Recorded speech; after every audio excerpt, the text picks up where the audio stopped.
as a part of action line of ASEAN Working Group on Climate Change to facilitate sharing knowledge and information in developing their strategic plan to implement their NDCs, and long away there has been noticeable progress on how AMS implement and update their respective NDCs as mainstream in their national priority and actions.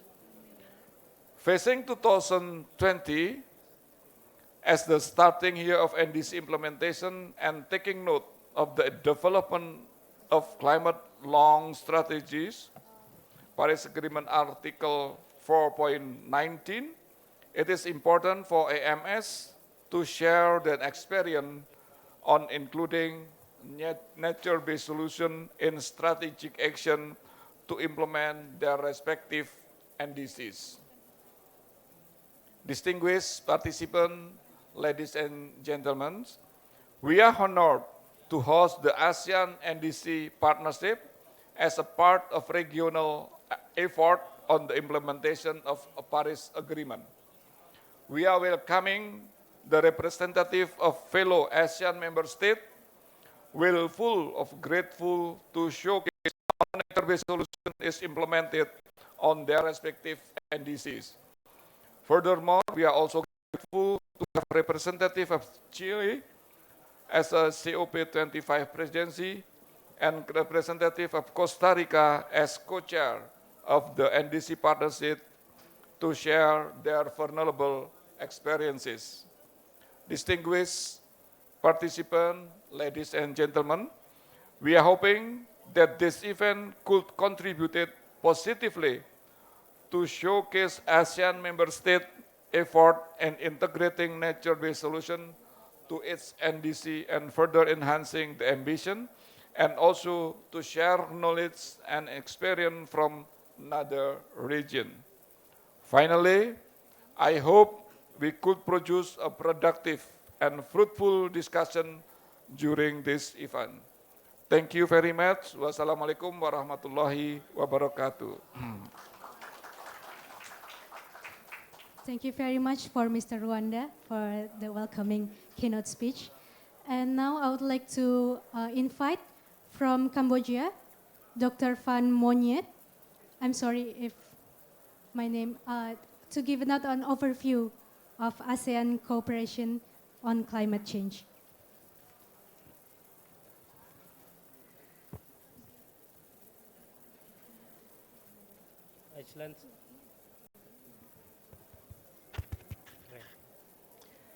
Excellency Director General, the Ministry of Environment and Forestry, Indonesia, distinguished delegate, ladies and gentlemen.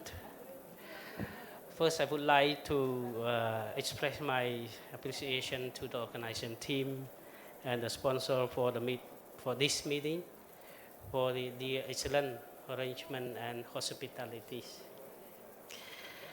I would like to give you the overview on what is ASEAN Working Group on Climate Change has been progress, achievement, and also further actions. But because of the time very short, I will give you a very short my statement or my overview on this specific ASEAN Working Group on Climate Change.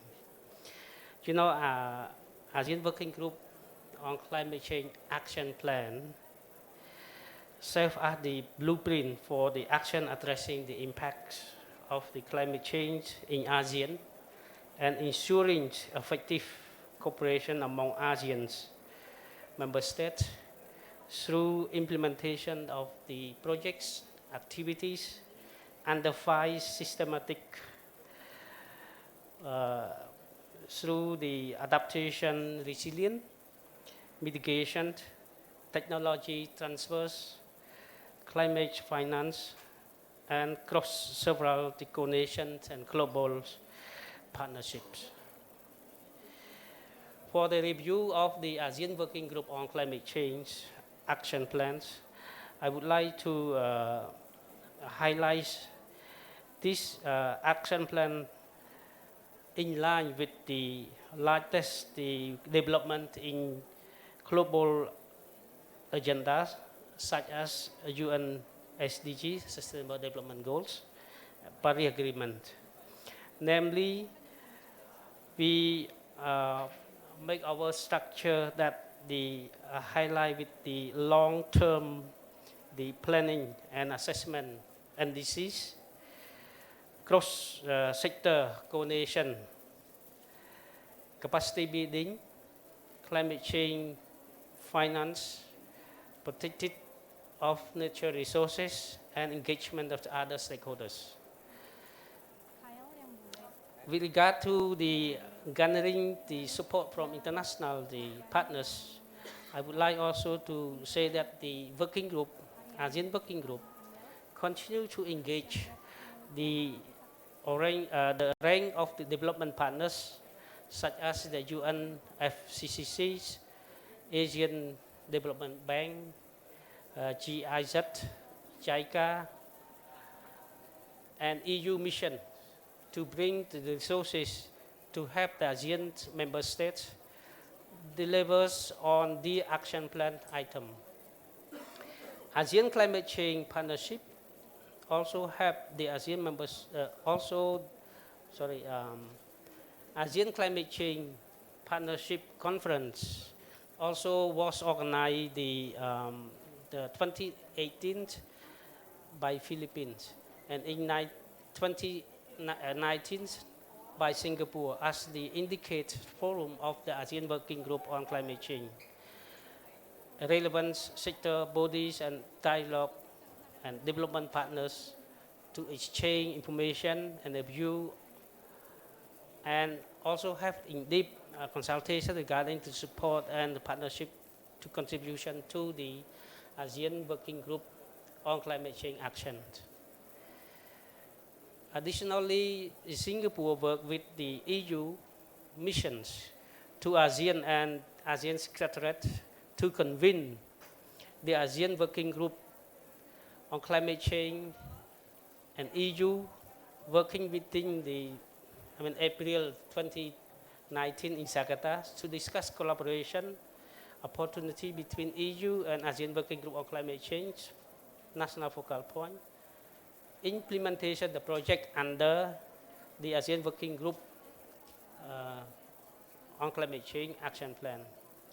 EU had expressed interest to support some projects through its enhanced regional EU-ASEAN Dialogue Instruments program. So, with regard to the cross-sector issues and coordination, as you know, many environmental issues are cross-sectoral in nature.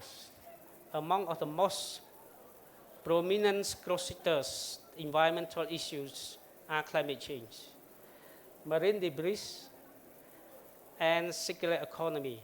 With regard from our high levels or senior levels and its subordinate bodies, try to provide a platform for the cross-sectoral dialogue and coordination among relevant sectors bodies on respective matters. As indicated below, we have climate change, and we plan to have ASEAN Climate Change Partnership Conference, as I mentioned. For the marine debris, we will also coordination meeting on marine debris action. And for the circular economic, EU-ASEAN Partnership on circular economy. So that at the moment we are continue to mostly review and update of our ASEAN Working Group on Climate Change. This is more important in also, as I said, that we are also aligned to the global levels. Thank you very much for your attention.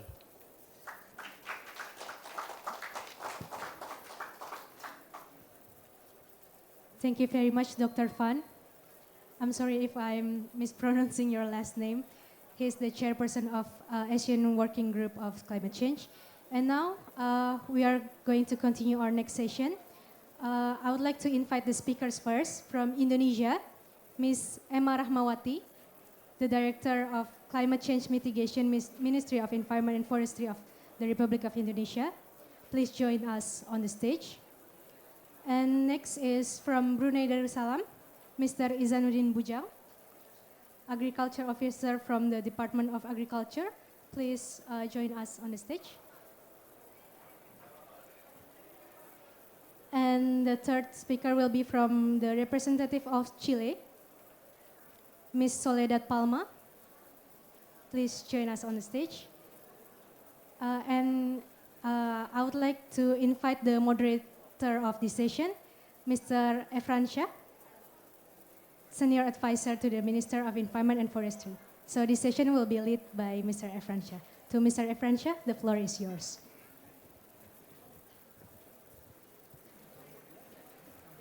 Good afternoon, dear colleague, ladies and gentlemen, Your Excellencies, and Honorable Working Group Chair, and brother and sisters of ASEAN.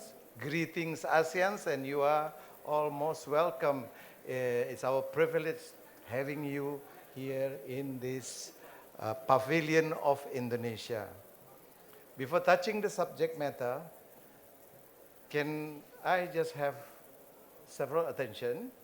One is about time, because I know every one of you are fully engaged in this afternoon. So by 12:30, we should adjourn this session. We should be able to conclude. My challenge is there will be 8 intervention speakers. So I seek your collaboration so that concise statement can be made to focus on several particular aspect that I'm going to tell you later. Second, with your permission, I will not observe strictly ASEAN procedures and protocol. We are in informal discussion, if you wish. There is no record, no statement, no common paper, no position paper. So just feel free. This is just exchange among sisters and brothers. I hope we have this understanding very clear in the beginning. And there will be 2 segments. And the first segments, they are ready. In order to save time, rather than inviting them here, I'm coming to see and visit them and give them the microphone to make statement.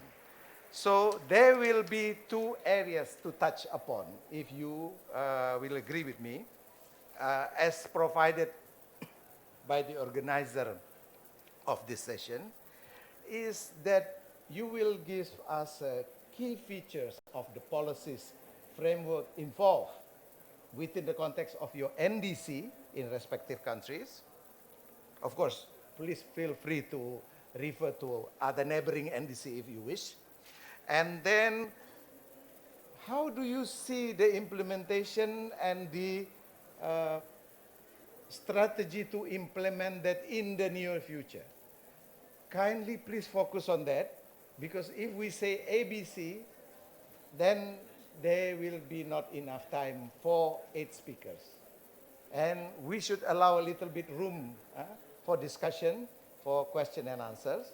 And I have another peculiar situation that one of my speakers, Miss Emma from Indonesia, Miss Emma Rahmawati, has to go to the negotiating table soon.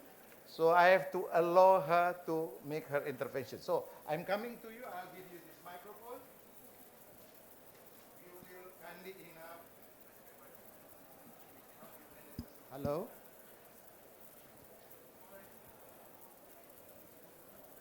Make a concise statement. And if possible, we are not going to feature slides.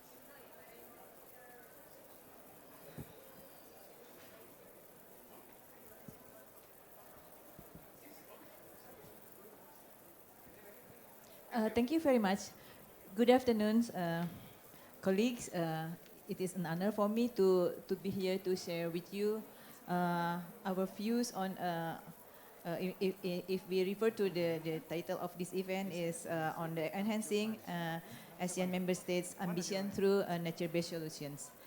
Nature-based solutions are designed to address major societal challenges such as food security, climate change, water security, human health, disaster risk, social and economic development.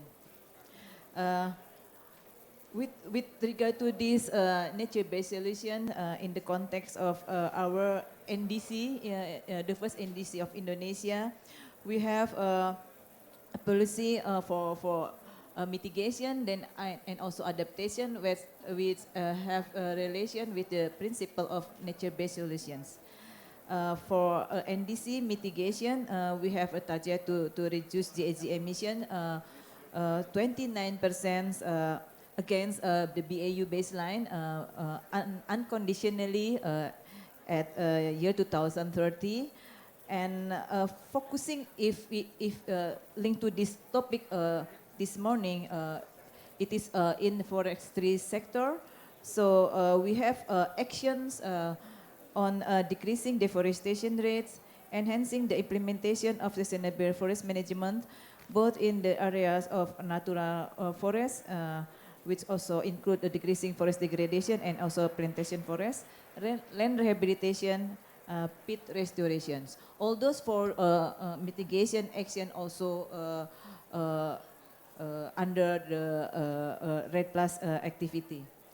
On the adaptation in ecosystem and landscape resilience, we have adaptation action on ecosystem conservation and restoration, social forestry, coastal zone protection, integrated watershed management, and also climate resilient cities. So all those mitigation adaptation action under the first NDC of Indonesia could apply for the nature-based solution. With regard to the enhanced ambition of our NDC, Indonesia now in the process of updating the first NDC to be submitted on the first quarter 2020. And then on the mitigation, we have planned to improve data collection and also MRV process, including for REDD Plus. For the exception of non-carbon benefit that Indonesia has not yet elaborated this topic, and also all those are under the transparency framework in our national registry system. On adaptation, we would like to identify more concrete action for ecosystem and landscape resilience, for example, ecosystem-based adaptation and mitigation co-benefit. Thank you very much. Thank you. So, without further ado, can I go to a representative of Chile, Ms. Soledad Palma. She has to go also very soon. And please kindly limit yourself to 4 minutes, maximum 5 minutes, please. Thank you for the invitation. I'm going to show you a very brief summary about how we include our nature-based solutions in our public policies. Can I use that? Okay. First, we use this approach in 3 public policy areas. First, biodiversity. Second, climate change. And disaster risk reduction. Considering that I'm from the Ministry of Environment, we are going to focus in biodiversity and climate change. In biodiversity, we have 2 tools. First one is the Climate Change Adaptation Plan for biodiversity, and here we include adaptation solutions based on ecosystem services. And then the National Strategy for Biodiversity. Here we talk about the importance to implement synergies between adaptation and mitigation, including ecosystem-based adaptation solutions and ecosystem-based disaster risk reduction. And if we go directly to climate change, we have 2 main projects in our country, most in the center, but one is more in the north and the other is more in the south. The first one is related to ecosystem for infrastructure and community protection in the Biobío region, and the other is protecting biodiversity and multiple ecosystem servants in mountain biological corridors in Chile. These 2 projects, I'm going to show you a very brief characteristic of the project. The first one used forest as a natural infrastructure With that, we can reduce the impact and pressure of avalanches in the country and use it only natural infrastructure. And the other one is related to mountains, biological mountains corridors. The idea here is to work in three main topics: environmental management, local, with municipalities of the project. We are working with 36 municipalities in that, using the mountains, and capacity building. Also, we are making courses related to this approach. We did a virtual course and face-to-face course during this year. And in our NDC, I'm not going to explain every component of our NDC, but I want to talk to you about this year we update our NDC. We just have our draft, and it's in public consultation process now, and we are going to present our NDC in March of the next years. And we have four main components: mitigation, adaptation, integration, which include ocean and circular economy, and means of implementation, which is composed with capacity building, technology transfer, and climate finance. And in a specific component of adaptation, we have this nature-based solution in all the implementation of adaptation action in the country. And finally, we have also regional plans. We are sure that we need to work with local plans. You have to work in bottom-up and also top-down. Therefore, you can obtain more benefits for local and for national perspectives. Therefore, we are working in 4 regional plans, but we are going to do in all the country. And in these plans, we are going to apply this approach. And the last one is related to challenges of this approach of nature-based solution. The first one, of course, is a new concept. Therefore, we need capacity building. The information must be generated to facilitate the decision-making. Also, there is a lack of knowledge about the benefits of the approach, especially regarding to its economic efficiency. Here, we are talking with private sectors. They always said, if you talk about nature or ecosystem, it's more expensive, or maybe I need more time, but it's just the opposite. And there is a need also to raise awareness of the long-term benefits of this approach. Maybe the initial investment may be high, but the returns in the long term are very efficient. And it is generally thought that this approach is linked to adaptation. But we are working and include also this approach in mitigation action. And we have to work to make these synergies between adaptation and mitigation, including this approach. Thank you very much. Thank you very much. To comment shortly, I think Ms. Palma touches upon the very heart of the subject, which is nature-based solution. And that should be the substance of respective NDC that we would like to exchange here. And Ms. Emma earlier already touched upon this from the perspective of forestry and a little bit agriculture. Now, I would like to invite representative of Brunei Darussalam, Mr. Izam Bujang. He's from the Agriculture Department of Ministry of Primary Resources. Yes, I believe so. Please do. Yeah, thank you very much. Okay, the nature-based solution in agricultural sector. For the one who don't know, this is Brunei Darussalam. Its population is around 300,000 people. So currently, Brunei is located in Borneo Island, and this is Philippines. If you want to know more, Brunei is included in Heart of Borneo. So this Heart of Borneo is around 54% of Brunei land area is covered protected under Heart of Borneo initiative to protect the flora and fauna for the orangutans, elephants, and acacia species. So this initiative is to provide some competition with agricultural land. So the agricultural land, the people, the encroachment of the village people to the protected area, produce the KPLB area for the rural development area. So rural development area mostly plant fruit trees. The fruit trees they usually plant is durian, Durio zibintis, and it is take a longer time to produce fruits.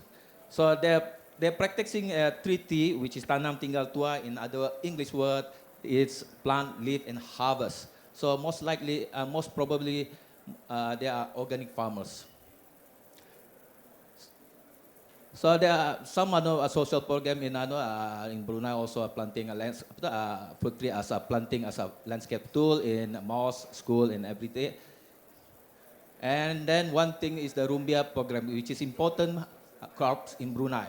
It's a delicacy which is called ambuyat, where the crop, this Rumbia, the sago tree, is currently under pressure of overexploitation. So with the cooperation with Department of Agriculture and Forestry, we are trying to produce more sago Rumbia, which is also a delicacy, as you see over there, a limatar, a maggot, which is very delicious if you ever come to Brunei. So it's a land reclamation, which is also in the NMBS system. That's the sago tree, and this is how you take the sago tree. So the way forward is for the Brunei is that currently we're setting national, and we're going to prepare the national NDC at the, early of this next year, and we're going to adopt the NBS probably around next year. So the conclusion, Brunei has been doing an NBS internationally in the 1990s. Only some you change the words. Actually, it's still applied. Brunei been doing this alone, and would like to need some support. And currently competition with commercial fruit farmers, because the organic farmers is going to be converted into the commercial sectors, which is very in competition. So currently, poultry manure is the cheap manure in Brunei. They have usually been used for the rural agriculture department. So lastly, thank you, and the end. Thank you very much, Mr. Zambuja. I like the way you put the nature-based solution unintentionally, that you practiced that much earlier, and now we have the name for it. So then I still have to conclude this particular segment, the first segment. I would like to invite somebody sitting next to me. We are both forester. He is a forester also. Dr. Paris from Cambodia, please.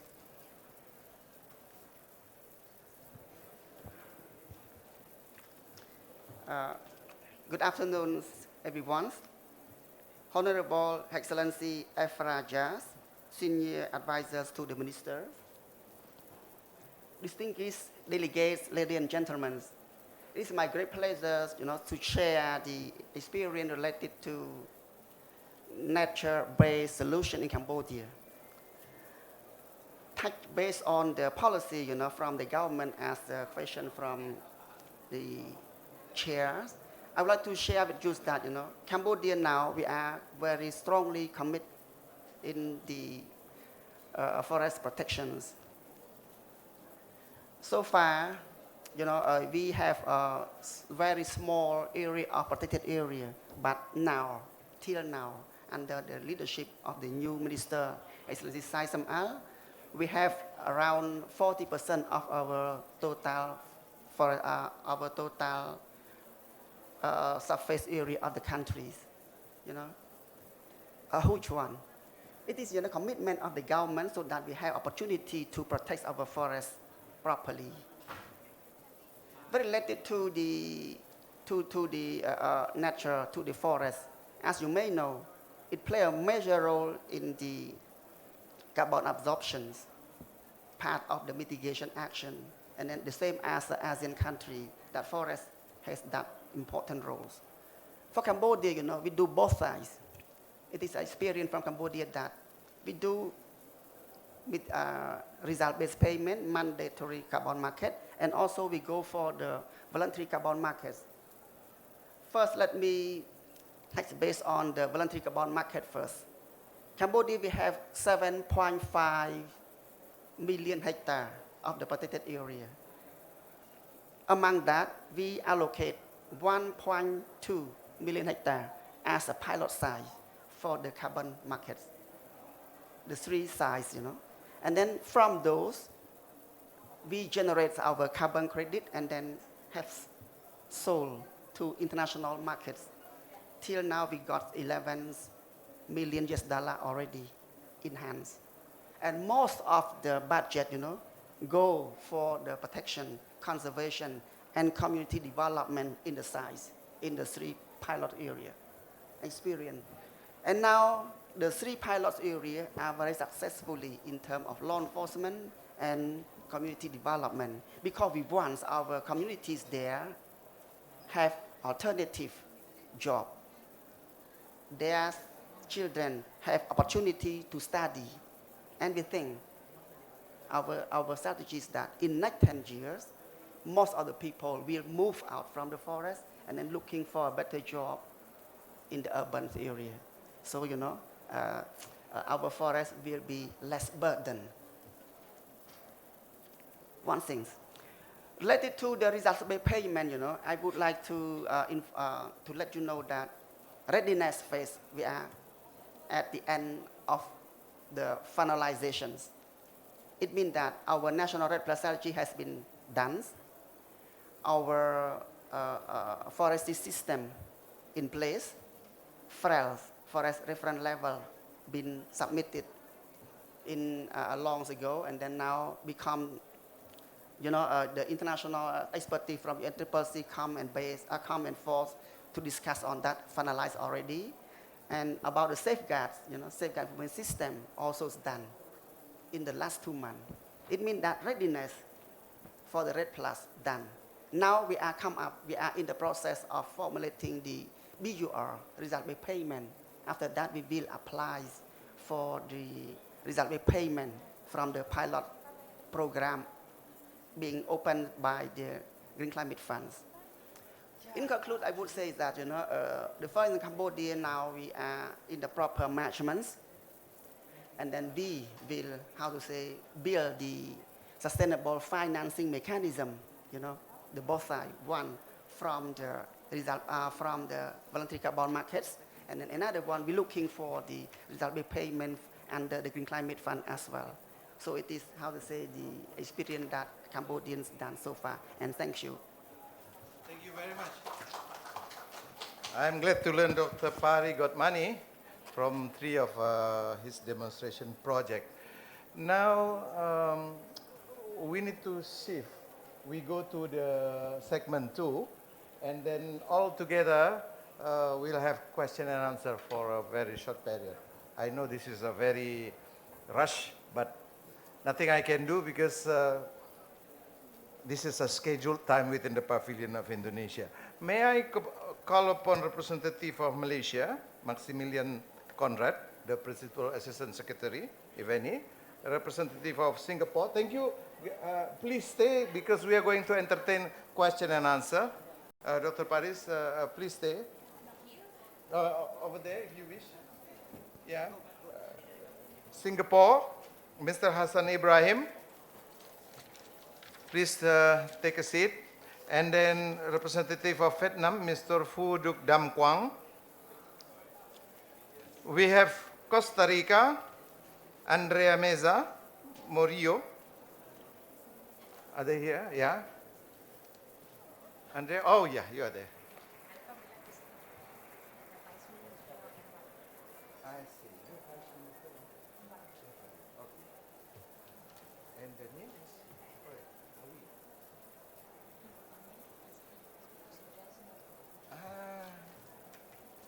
Okay.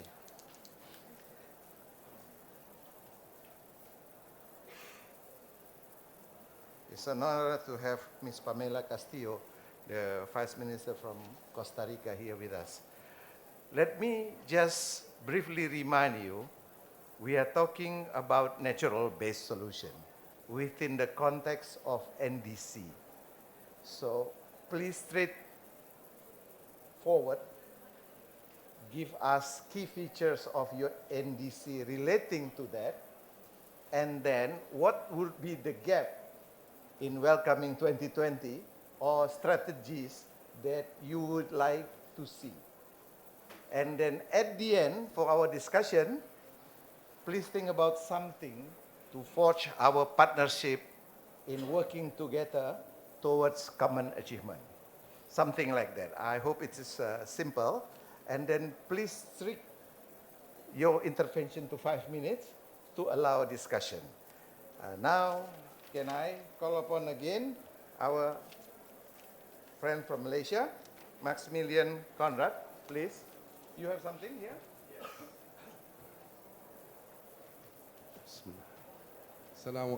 Assalamualaikum warahmatullahi wabarakatuh. Bapak-bapak, ibu-ibu, mohon kebenaran bertutur dalam bahasa bule bagi semua yang lainnya. Distinguished delegates, friends from ASEAN, fellow speakers, ladies and gentlemen.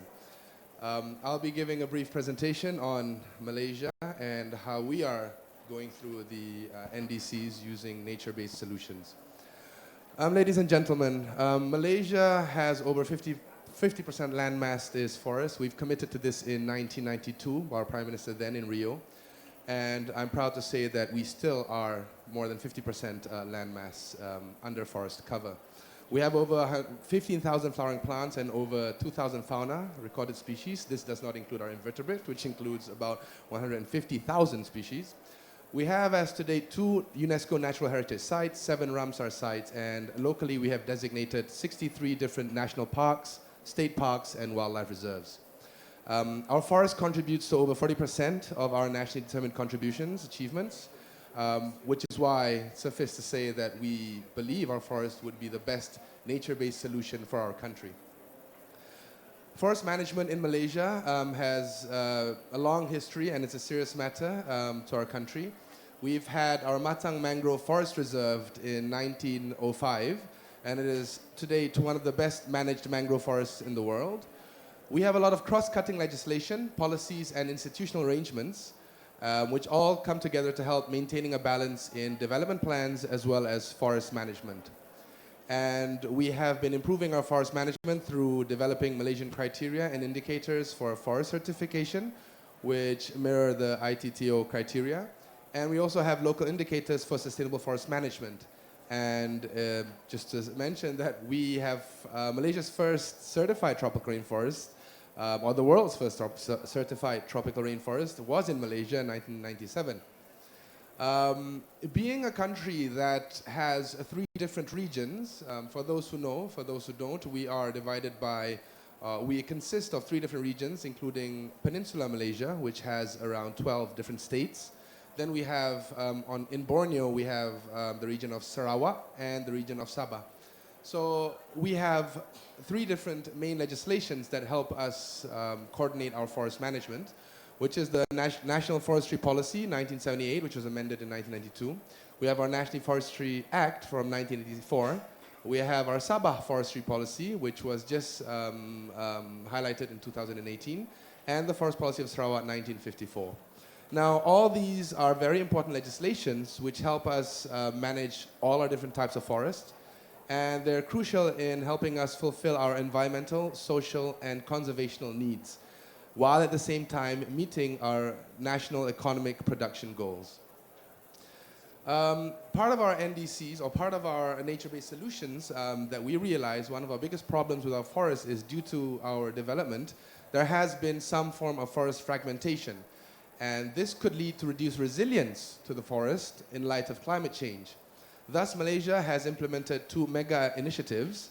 The first one is our Central Forest Pine, which is in Peninsular Malaysia, which seeks to connect the whole green lungs of Peninsular Malaysia together, which would help in the movement of wildlife as well as our tree species as sort of like a corridor.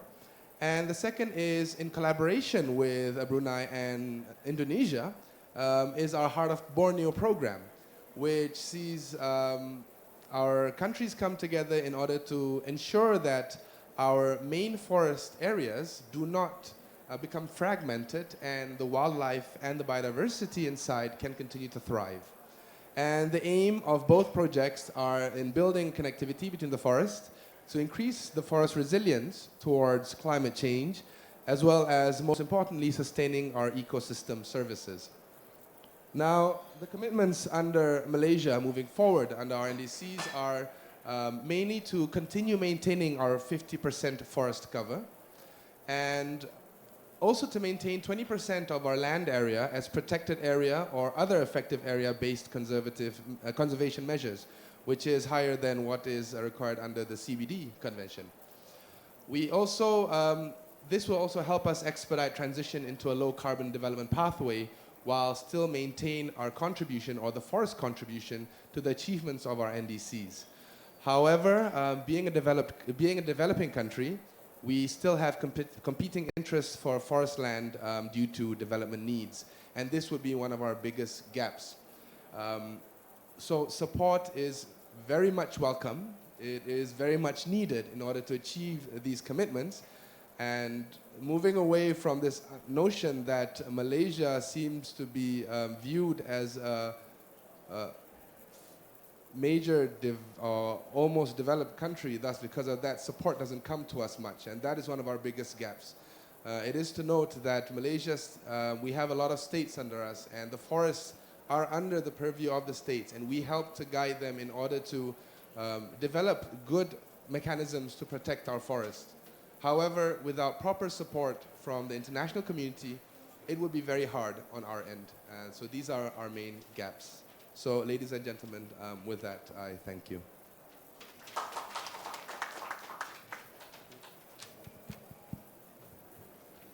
Thank you very much, Mr. Conrad. Representative of Singapore, Mr. Hassan Ibrahim, please. Terima kasih, Pak. And very good afternoon to everyone. I'm happy to be here.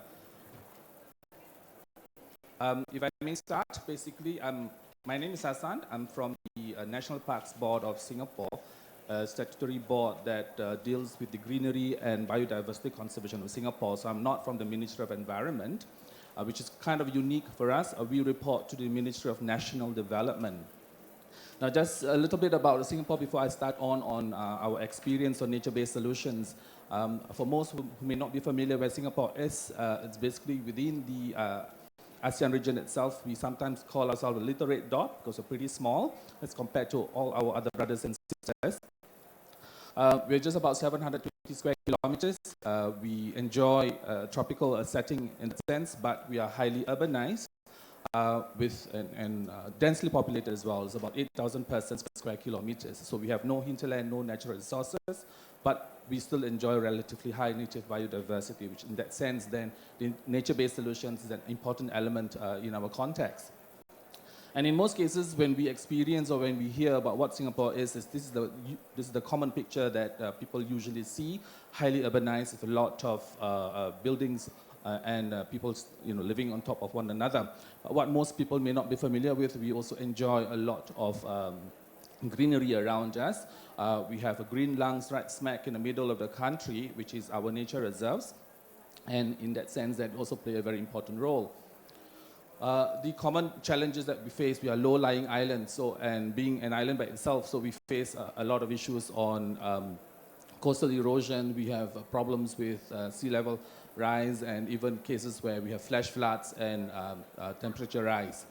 Aside from that, being small in that sense and still developing, so we have a lot of infrastructural development ongoing, so a lot of issues with that. Population is still increasing. And having said that, then we also face issues with fragmentation and connectivity, as my colleague from Malaysia has said. And that's made it even much more difficult for a very small country. And the other issues with climate change. And we try to actually then touch base on that and also ensure that our nature-based areas are also climate resilient. So just to highlight about the nature-based solutions experience in Singapore, the backbone to that basically is our nature conservation master plan. Though being small, the idea of greenery is a very important element to us, mainly also due to the other core benefits that we need to enjoy. And one of the very important ones is the biodiversity element of it. And so there are four main pillars that we look at in terms of our nature conservation master plan. The conservation of key habitats is important. The habitat enhancement, restoration, and species recovery is important. Aside from that, we look at evidence-based, science-based approach. So applied research in a lot of these conservation practices is important. Last but not least, we need to engage the community at large so that they are more familiar with what is at stake. So just looking at just one of these pillars, the habitat enhancements, obviously Singapore being an island, so mangrove restoration is important. Unfortunately, we cannot have mangroves throughout our coastline. Most of our coasts are sandy beaches, and most of our coastline is also important for recreation purposes. But we do have areas which are protected. So one of our nature reserves is a protected nature reserve strictly dealing with mangroves. So in that sense, we try to encourage, or we try to enhance as much as we can. But the other important element in the case of Singapore is urban forestry. And in our case, when we look at urban forestry, we look at the whole island by itself in terms of how we integrate greenery in our residential areas, in our industry, in our infrastructures. Here is just a picture of our streetscapes. We sometimes also call it nature ways, but we have multi-layered planting in the sense that we try to emulate the planting of street trees to such of a forest nature. This is to enhance connectivity. We also encourage the planting of native plants in order to also native plants that attract birds and insects in order to improve on our biodiversity. And just to highlight one example of our habitat enhancement, how we restore, this is a picture of a canalized drain, mainly to actually transport our sewage water, and this is in a residential area. But with the introduction of and the collaboration with other agencies, where we actually then convert completely this canalized system into this, and in that sense, then we encourage a lot of nature-based solutions elements into it, where then basically then the residents surrounding it also gets to enjoy. And there's a lot of biodiversity element into it, where in the past we do not have otters coming in. Now we have otters coming in right smack in the middle of the city.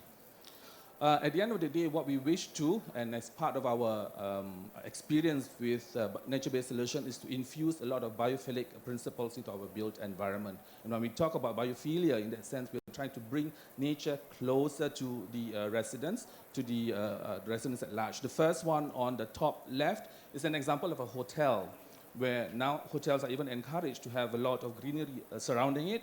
And so we deal with a lot of sky-rise greenery, not just rooftop, but also vertical greenery as well. The one on the bottom on the left is a school. So we have programs with school. This is where we have what we call the community stewardship with corporations, with schools.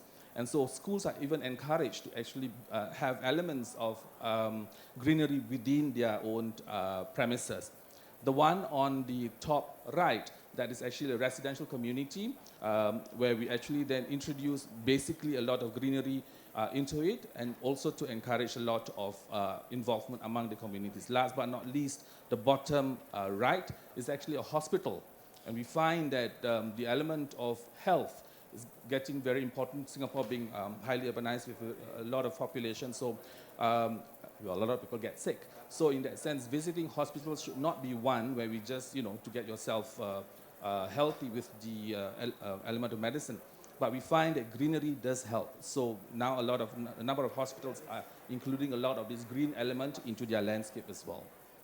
So at the end of the day, what we wish to have is Singapore, we used to call ourselves a garden city. We have changed that motto to a city in a garden. But what we want to, at the end of the day, is a biophilic city in a garden. Thank you very much. Thank you very much. Terima kasih Encik Hassan Ibrahim, terima kasih banyak.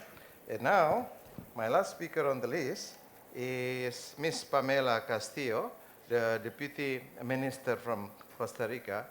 She belongs to the Ministry of Energy. So, do you mind to take this podium, Pamela?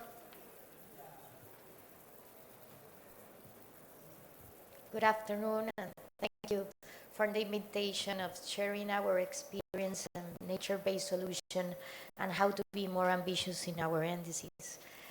For Costa Rica, nature-based solutions have been experience of 30 years. 30 years ago, we decided as a country 2K two key decisions. One was the creation of a protected area system that right now covers the 27% of our inland territory. And the second one, and at the same time, was the creation of environmental service payment to landowners, private landowners. 30 years after, we can have now a country that have 52% of forestry covered. That means that for the past 30 years, Costa Rica not only stopped deforestation, it recovers cover for forest cover, and at the same time, we double our population and we triplicate our national income. I think that this experience shows that actually nature-based solution can be the center of having economic growth sustainably. But the challenge is still there. So what we are doing now in our NDC, is 52% is not enough. We are moving and we are aiming to achieve the 60% of our forest coverage, and we will move in two senses. First, we are just like in the last sprint of creating the last national parks, but we are moving in a national restoration strategy. We need to restore our forests and our degraded lands. In this sense, we are moving to create what we call a new environmental payment services that we call PSA 2.0 or 2.0. Actually, is to recognize our soil environmental services. In this way, we would like to pay and recognize not only for the tree, but actually for the under soil services, and giving the opportunity to do the agriculture transformation. In this sense, we have experienced now that our environmental payments help our producers doing the transformation. How? We invest in what we call mixed system, where our small producers receive the payment for the coverage of the forest, for restoration services too, and for light fences, for agroforestry, and this income gives them the opportunity to invest, for example, in transforming their agriculture to organic agriculture. And diverse economy. How? Now we are investing in these small farmers that actually they are doing all this transformation in partnership with our agriculture ministry that are investing in technology and in best practices. In this sense, we are minimizing the hectares that they are investing in agriculture, and at the same time bringing the opportunity for their families, women, to build their own enterprises. How? They are doing now ecotourism, so they attend and receive visitors and going around their farm and showing how they are restoring. They can go through the forest and they can end at the end in buying some of the products that the agricultural farm. What is important of this scheme?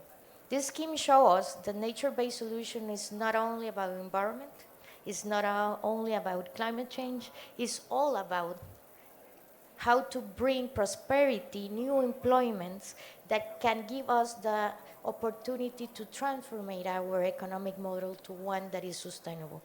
And what we are trying to achieve, and it's one of the main challenges, how to make sustainable this transition to a new economy. So we understand as a government that our commitment is to give into the first two stages of restoring the forest coverage, that it could take 15, 20 years to have these incentives. It's not a system. It's a recognition of the services of the custodians of our forest. So giving them the opportunity to have this incentive, and then we have to move to partner with the private sector to create the other stage of how to create a new economy, a new market for these added value products.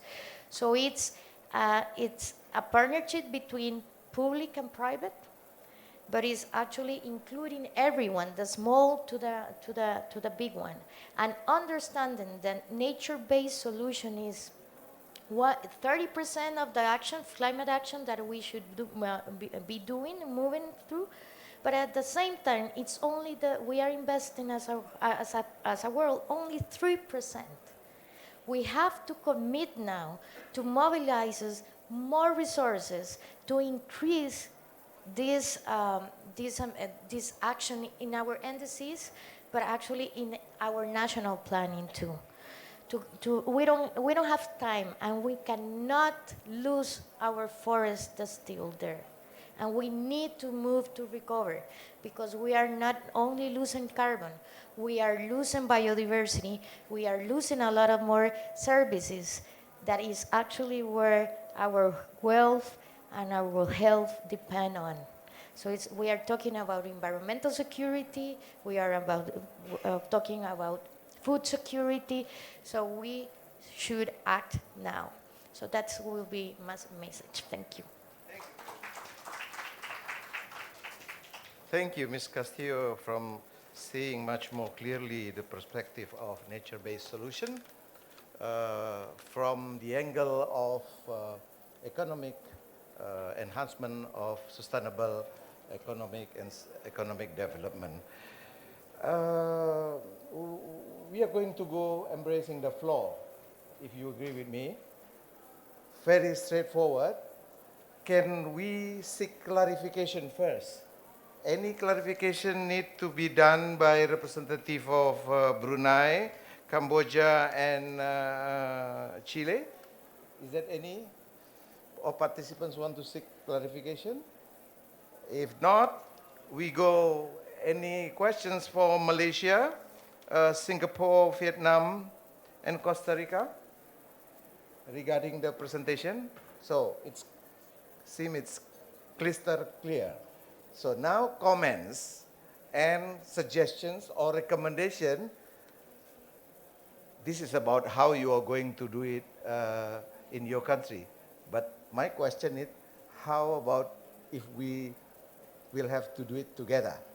Is there anything that we can bridge and we can suggest here concretely so that the technical working group will pick it up in their next session? Please. Yes. Ma'am, kindly introduce yourself, identify yourself. I'm Margaret Juwatana from the Ministry of Agriculture and Cooperatives, Thailand. Thailand. Yes. I just want to, this is a very good platform wherein the ASEAN have been talking about the NDCs, and unfortunately, Thailand was not able to present something here. However, I'm also a part of the ASEAN negotiating group in agriculture, also with the ASEAN Climate Resilience Network. And what we are really trying to negotiate is how nature-based solutions could be embedded in the NDCs in agriculture sector. And so this is a very important platform wherein we could work together. Actually in the ASEAN, we also have this ASEAN multi-sectoral framework on climate change and food security. And so we are already addressing issues, cross-sectoral issues, on how environment, agriculture, and rural development would work together towards a nature-based solutions, addressing resilience, climate resilience, and food security.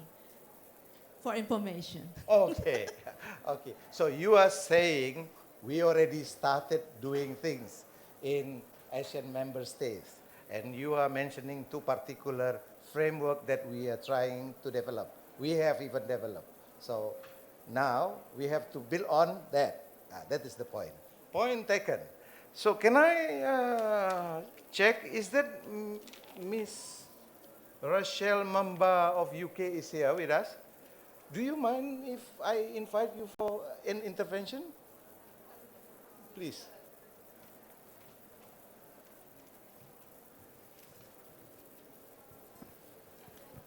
Thank you so much.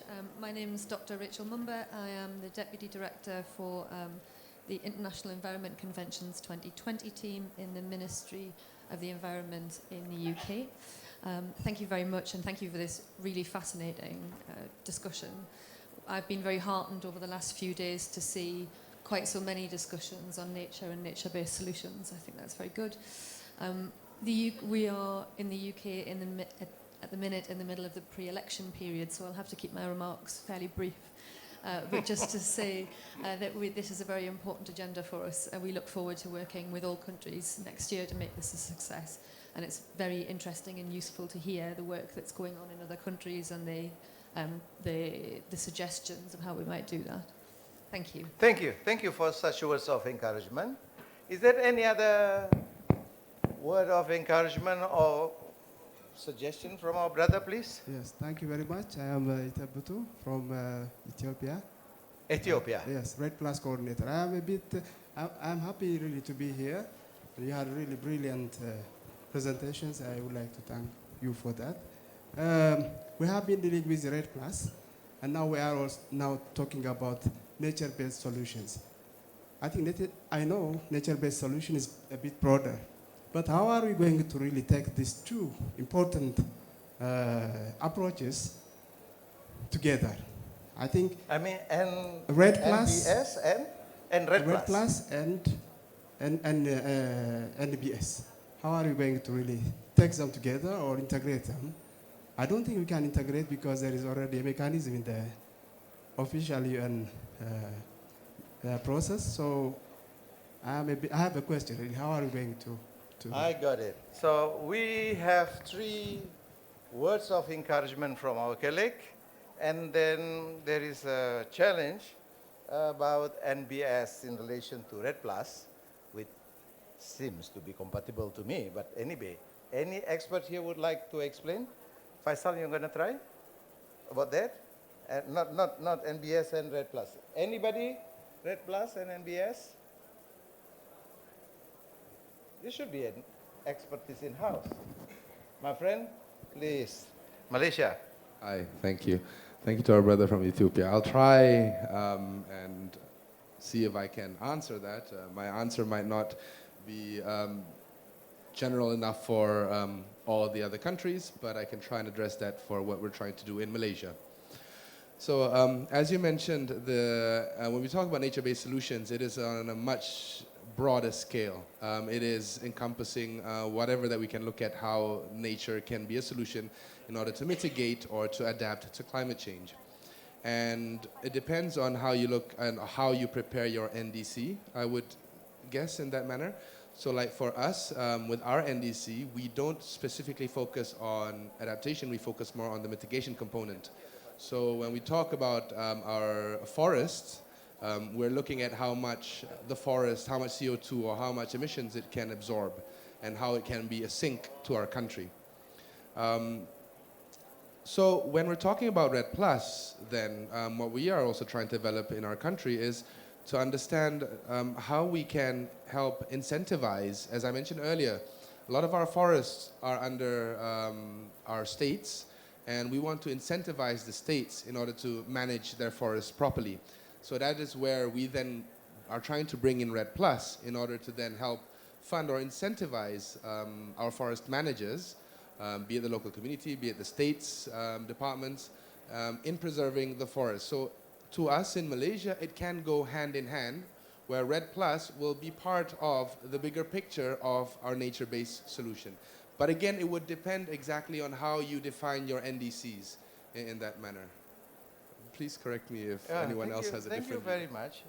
In the context of Indonesia, I can see vice versa. It can be NBS in the larger context or RDD plus in the larger context. But if somehow you miss to connect that within your current NDC, you will have an opportunity to reintegrate that in the revised version of your NDC in the future. So I think now we are trying to touch upon the subject to clarify the scopes and area as such when it comes to the operational, because the keyword my friend from Malaysia just mentioned here is the incentive. RIDD Plus should give an incentive to conserve carbon and help the reduction of emission reductions. Mr. Paris, Faisal Paris, please. Thank you. Faisal Parish from Global Environment. I think this session is very key because we have basically 1 year left for any revision of the NDC. So this is a very opportune time for us to look at what are the gaps and what we can build on from other countries. So one of the issues very popular in this pavilion is about peatlands, but it seems peatland issue is not popular in many NDCs. So although peatland is found in 170 countries or more, it's only 9 NDC have mentioned peatland out of all of the countries. So I think we really need all of the country to look into the issue of peatland. Peatland, we know, is the #1 land-based terrestrial carbon stock. It is the only ecosystem that makes fossil fuel on the land. 100% of our coal deposit is from peatland of the past. So if we have NDCs without referring to peatland, they should be deficient. And I think that whatever are the reasons, countries need to re-look at this issue. And if they need technical support, such is available through the various networks of peatland specialists to give input. And we need to draw on those countries like Indonesia, which have effectively incorporated peatlands under the NDC. And we need to also draw on what are the mechanisms or incentives that can be built in there that we can bring community, landowners and others.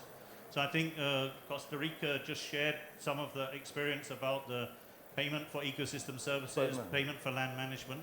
And these can also be given in other countries where peatlands or forest resources may be on private land, community land. That part of the NDC process can support that. Thank you very much. Okay. So in addition to RED Plus, you add into it the PES and PIT. I'm glad. Well, is it true that it's only died of NDC containing peatland soil? It's serious. Well, we are quite efficient. 5-10 minutes left. So I would like to give a chance of additional statement to ASEAN member states, if any. Is there any additional statements to make from the respected members of ASEAN? If not, then I go to Chile and Costa Rica, who always have statement, I believe. My friend, you have any statement to make to urge? This is a regional cooperation, so it's good we can urge and we can encourage people to come together. No? Sounds like lunchtime, but yeah, you know. Well, I do not dare to conclude, but you raise key words containing issues touching upon NBS, nature-based solution, in relation to your NDC perspective, and then also touch upon and discuss on the economic perspective of it, and conservation in case of a Singapore aspect of it. And then you will see clearer gap, more you discuss about it for your purpose of revising your next NDC when in due time, when the time arrives, as well as to foster an idea of cooperation together. In particular, if you involve in transboundary, like mentioned by our colleague from Brunei in Borneo, which are involving 3 countries.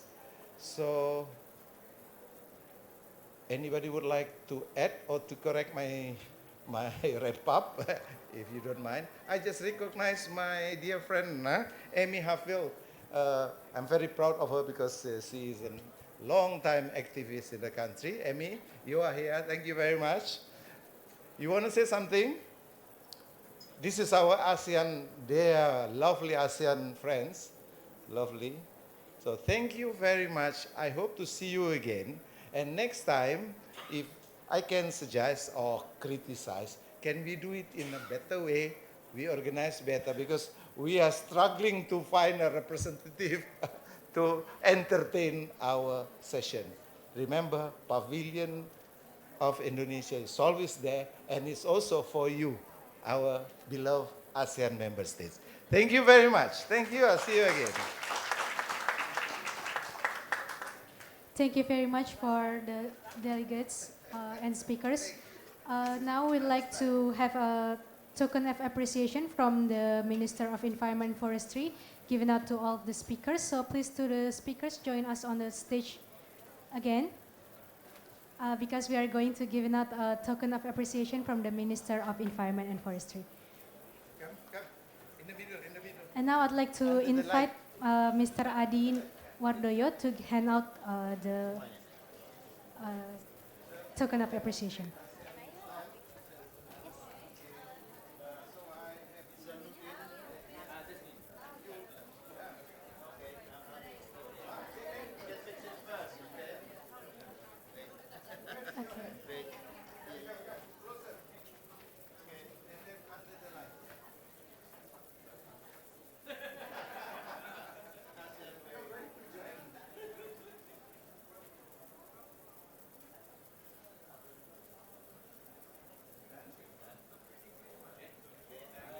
Okay.